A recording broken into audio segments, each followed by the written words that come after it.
New questions tonight after that deadly school shooting in Colorado.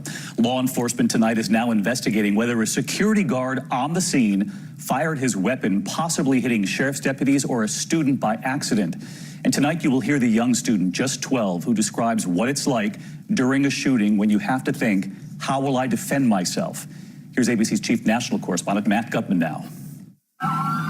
Amidst the screaming sirens and the chaos of that STEM school shooting, shots fired in the school. Tonight, we learn law enforcement is investigating whether a guard the school hired from a private company may have mistakenly opened fire on police and whether one of his stray bullets hit a student. Police have hailed the guard, a former cop, as a hero for helping to subdue one of the shooters. That person was taken into custody and stopped by the security guy. At the same time, our deputies came in. His company, Boss High Level Protection, told ABC News its guards are permitted to open fire only when there's a threat to life. The company unaware of the friendly fire accusations. He took every measure in his power to prevent further harm to the students, and I think he's a hero. Tonight we're hearing about those terrifying moments inside the classrooms. One frightened student texting his parents, unsure if he would ever make it out. I said, "Dad, I love you, just in case." But ultimately, it was Erickson's classmates who stopped the shooting. One of them was 18-year-old Kendrick Castillo, who was due to graduate tomorrow. He barreled into one of the gunmen. His classmate, Brendan Bailey, also took down the suspect, remembers Kendrick's bravery. Kendrick is like a bowling ball when he gets moving, and it is very hard to stop that kid when he starts going. Turns out even some of the younger students at the kindergarten through 12th grade school were preparing not to run, but to fight. I was hiding in the corner, and they were right outside the door. I had my hand on the metal baseball bat, just in case, because I was going to go down fighting if I was going to go down. The host taken aback that children as young as 12 are thinking of self-defense. Nate, and again, how old are you? I'm 12. 12. Just incredible, Matt. That boy, just 12 years old, calmly talking about how he was ready to defend himself and his fellow classmates. And Matt, you've learned more about a letter from a parent who called the school a few months back expressing concern that the school could see a, quote, repeat of Columbine because of issues involving bullying. It's a letter, David, that documents a phone call made anonymously by a woman claiming to be the mother of a senior here at this school. And she says she documents a very troubled school full of kids who were self-harming, full of violence, all in a high-pressure environment. She said that was creating a perfect storm for another Columbine-like mass school shooting. That letter, David, has been conveyed to the sheriff's office. All right, Dave, Matt Gutman with us again tonight. Thank you, Matt. We are also watching severe weather at this hour. Tornado watches late today, and they are expecting nearly a foot of rain in some places tonight where they already have been seeing water rescues. Damage from an EF1 tornado. This is in Pine Bluff, Arkansas. Winds at least 86 miles an hour.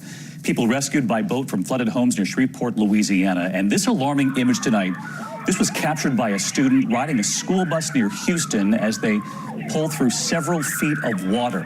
Questions for that driver tonight, and there will be rain from D.C. up through New York City tomorrow. We have the track, and ABC's Maggie Rulli is in Houston tonight. Tonight, that powerful storm marching east, bringing another punishing round of severe weather to millions. Southeast of Little Rock, a tornado ripping apart this apartment building. 9 people injured. When you look at the damage and not to have more people hurt, we're very blessed. East of Shreveport, Louisiana, first responders rescuing residents from flooded homes. This as terrifying videos now emerging showing a school bus driving kids through floodwaters earlier this week outside Houston.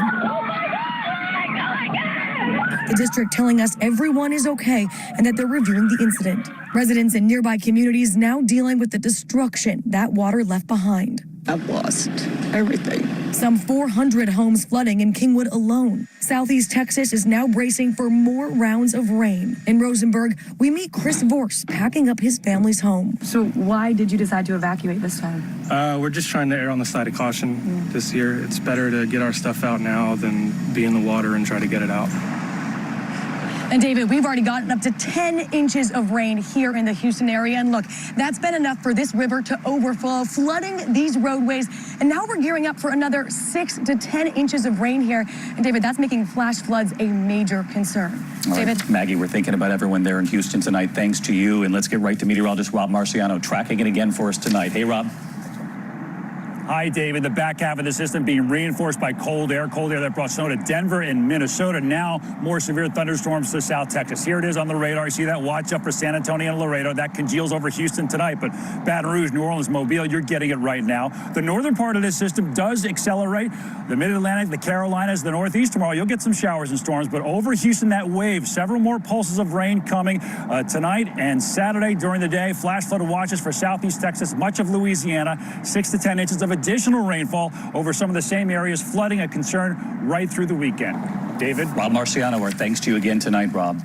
President Trump is firing back tonight after saying he was, quote, very surprised that his son Donald Trump Jr. was subpoenaed by the Republican-led Senate Intelligence Committee. Our John Carl today asking the president, should his son fight that subpoena? And will the president allow Robert Mueller to testify? The president today strongly defended his son, expressing irritation that Donald Trump Jr. was subpoenaed. Mr. President, as you saw, the Senate Intelligence Committee has subpoenaed Don Jr. That's the Republican-led Senate Intelligence Committee. What do you make of that? Well, I was very surprised. My son is a good person. My son testified for hours and hours. My son was totally exonerated by Mueller, who, frankly, does not like Donald Trump, this Donald Trump. And frankly, for my son, after being exonerated, to now get a subpoena to go again and speak again after close to 20 hours of telling everybody that would listen about a nothing meeting, yeah, I'm pretty surprised. So should he fight that? Should he fight that subpoena? Well, we'll see what happens. I'm just very surprised. I really am. Trump Jr. appeared before the committee back in 2017, but there are now questions about whether he testified truthfully. He never spoke with special counsel Robert Mueller, who notes in his final report, Trump Jr., quote, declined to be voluntarily interviewed. Will you allow Robert Mueller to testify in Congress? Well, I'm going to leave that up to our very great Attorney General, and he'll make a decision on that. But this comes just 24 hours after the president asserted executive privilege to block Congress from getting access to the full Mueller report. He also wants to block White House counsel Don McGahn from testifying. And his Treasury Secretary is refusing to give House Democrats the president's tax returns. Speaker of the House Nancy Pelosi says White House stonewalling amounts to a constitutional crisis. Everyone. He is every day demonstrating more obstruction of justice and disrespect for Congress's legitimate role. So let's get to John Carl with us live tonight from the White House. And John, the president's son still has not responded to that subpoena? No word from Donald Trump Jr. or his legal team. But if he decides to fight this subpoena, it's unclear how much leverage the committee would have. The next step would be to hold him in contempt of Congress, and that would require a vote of the Senate. And David, it is hard for me to imagine that the Republican-controlled Senate would vote to hold the president's son in contempt. All right, watching it all. John Carl at the White House. John, thank you. We're going to turn next tonight to the newly released body cam video of a deadly police shooting in Anaheim, California. 2 officers firing more than 70 rounds, much of it right through their windshield as they chase a suspect through a neighborhood filled with families. The deputy police chief is now calling their behavior, quote, deeply disturbing. And here's ABC's Will Carr. Stop! Hey, stop the car, dude! Tonight, newly released body camera video shows 2 Anaheim officers responding to a call about a man on drugs with a gun and a knife. When the man drives off, the officer opens fire, unloading his gun through the windshield while chasing 50-year-old Eliuth Nava through a neighborhood packed with families. He's pointing the gun backwards at us and then at himself. At one point, he warns about shooting into the busy neighborhood. Hold on. That's it, Ron. Too much traffic here, buddy. But then fires out of the window anyway. The chase ends in an intense hail of gunfire. Get down! Both officers fired 76 shots in all, ultimately killing Nava, Hold on. who authorities say was high on drugs and had an air pistol. Tonight, one officer has been fired. The other is on administrative leave. The district attorney is calling the shooting both alarming and irresponsible, but says neither officer will be charged because they both thought lives were in danger. David. All right, Will Carr tonight. Will, thank you. We have new reporting after the pictures as we were on the air last night here. The arsenal found inside a home in Los Angeles. You remember this image, more than 1,000 weapons discovered inside. Well, tonight, what we've learned, ABC's Adrian Bankert on the scene for us. Tonight, the man accused of stockpiling more than 1,000 weapons at a mansion in one of America's wealthiest neighborhoods is out of jail. I've never seen so many weapons in my career of 31 years. The LAPD and ATF now investigating whether 57-year-old Gerard Damian Saenz was allegedly selling numerous assault weapons, rifles, and ammunition from this lavish Holmby Hills neighborhood, and why. Beyond comprehension that somebody can have so many weapons in a residence like this, in a neighborhood such like this. Police serving a warrant after receiving a tip. The Gang Narcotics Division and the ATF received a complaint that the individual at this residence was selling illegal weapons. Authorities claim the suspect was manufacturing firearms illegally inside the home that is owned by a woman once romantically linked to an heir of the Getty fortune. Neighbors tonight in shock. We were surprised, and I have kids, and I have 2 kids, and it's kind of scary.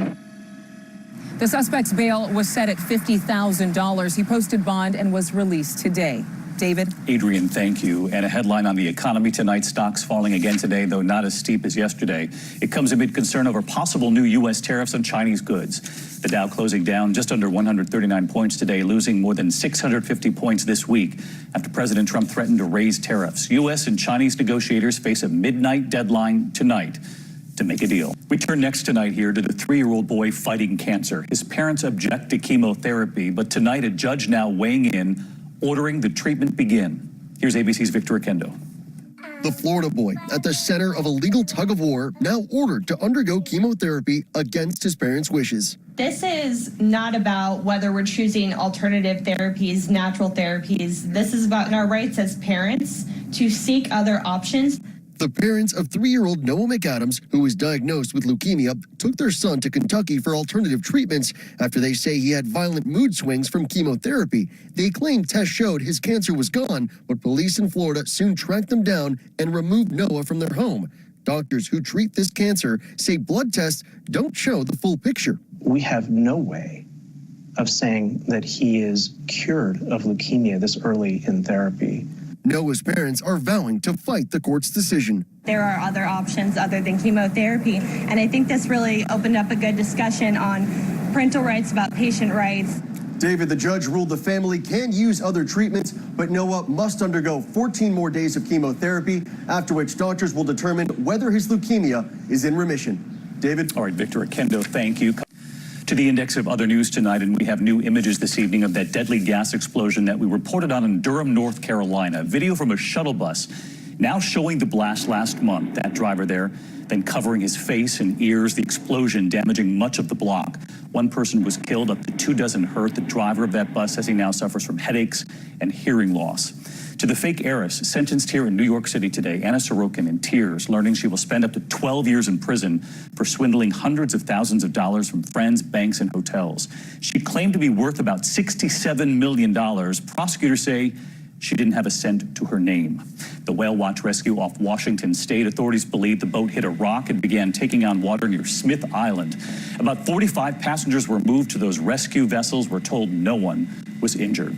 And Prince Harry's first official trip as a new dad, traveling to the Netherlands today, receiving, look at this, an Invictus Games onesie as a gift for his new baby Archie.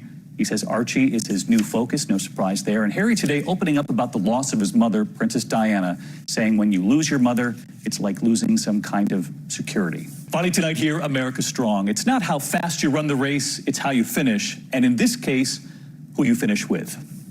This was the moment. Mile 25 at the Pittsburgh Marathon. 2 strangers holding hands through that final mile. On the left, Laura Mazer from Ohio. And what she said to Jessica Robertson from Pennsylvania. She said, I'll make you a promise. I won't leave you if you don't leave me, no matter what, we'll cross together. I said, well, I promise I won't leave you because I can't do this alone. They were the last ones in the marathon, but you could still hear those cheers. And They would cross the finish line in 7 hours, 22 minutes, 56 seconds. And this was the image, the moment they did it. Hi, David. Tonight, Laura from Ohio with a message for Jessica. Thank you so much for being there right beside me the whole time and just being there for me. And I'll hold your hand anytime, honey.